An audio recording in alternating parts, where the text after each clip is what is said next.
This video is going to review the process of irrigating a wound. So irrigating is cleaning a wound out so it prevents infection.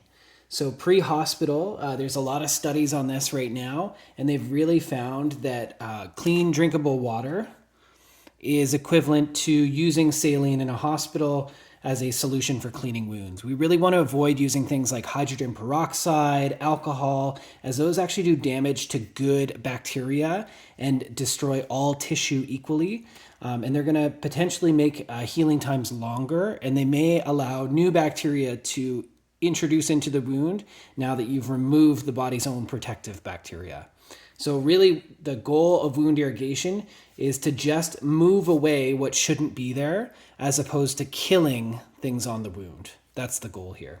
So things that we're going to use. Clean drinkable water is fine. We also have saline. So if it's a smaller wound or you have lots of saline, you can use that.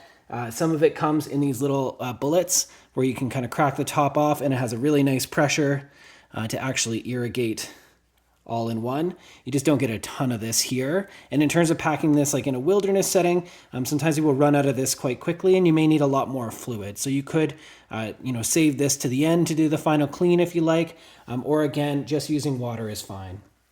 We have our irrigation bag, which is just a stand-up kind of Ziploc bag that's gusseted at the bottom. And this allows us to easily get our syringe in and fill our water. If we're using a syringe, it's going to be really difficult to get it in a lot of water bottles unless you have a Nalgene. And even using that, you don't really want to contaminate your water bottle, like a larger Nalgene water bottle, with a syringe that may have some blood in it as you're refilling. So it's ideal to use a bag like this. It's disposable, and then you don't have to worry about contaminating any of your water solution. So we're going to irrigate this with some water. So we have our syringe here, and we have our irrigation tip. So this is an irrigation tip with a shield. And the way this works is this just lure locks onto the syringe. And it has an area where it's going to create the correct amount of pressure to irrigate that wound really well. And it has a shield to protect any blast off of fluid. So first thing we're going to do is we're actually just going to rinse the wound and try to rinse it away to get any of the larger debris out of there. So we can get quite a bit out.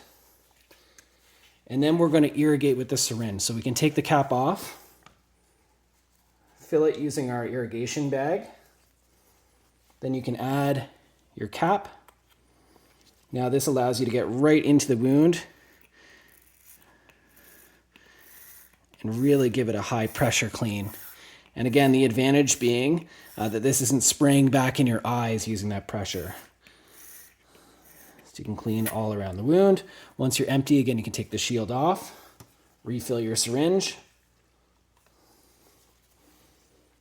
reattach your shield, and then keep cleaning. And you really want to use quite a bit of fluid, at least a liter of water, and really clean that wound down. Again, the goal is to get anything out of the wound that shouldn't be there. So make sure you're leaning the wound so that it has an opportunity to drain using gravity. And you're going to keep cleaning it. And really, you want to clean with quite a bit. There's a lot of things we can't see, that microscopic bacteria. So even though it may look clean, it's not a guarantee. So make sure you're using lots of fluid.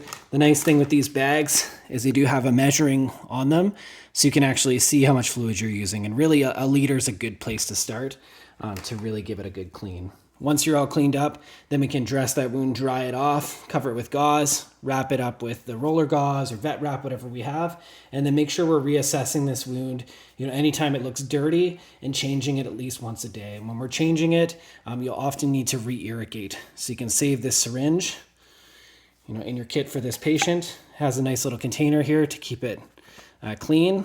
You can keep your little shield in its pouch, especially if you're on like a multi-day wilderness trip, and continue to use these supplies for this patient. I wouldn't recommend then using this for another patient.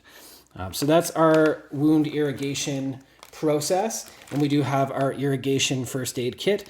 So you can purchase this at wildmedkits.ca, and that's our wound cleaning.